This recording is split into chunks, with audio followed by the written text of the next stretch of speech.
Welcome back again sa aking YouTube channel. Kung ikaw, bago ka pa sa aking YouTube channel at hindi ka pa nakasubscribe, please like, subscribe, and share para ma-update ka sa mga bago kong upload tungkol sa mga celebrities.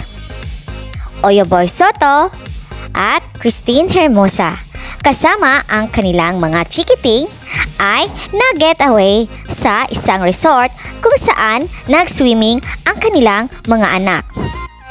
Kahapon, February 24, 2023, nag-upload si Kristine Hermosa sa kanyang IG story at IG account kung saan ay nag-post siya sa kanilang family bonding dahil ito ay holiday sa kanilang mga anak.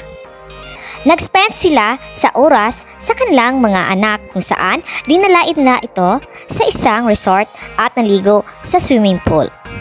Makikita sa mga pictures at videos sa mga bata na masaya silang naligo kasama ang kanilang mga magulang at mga kaibigan.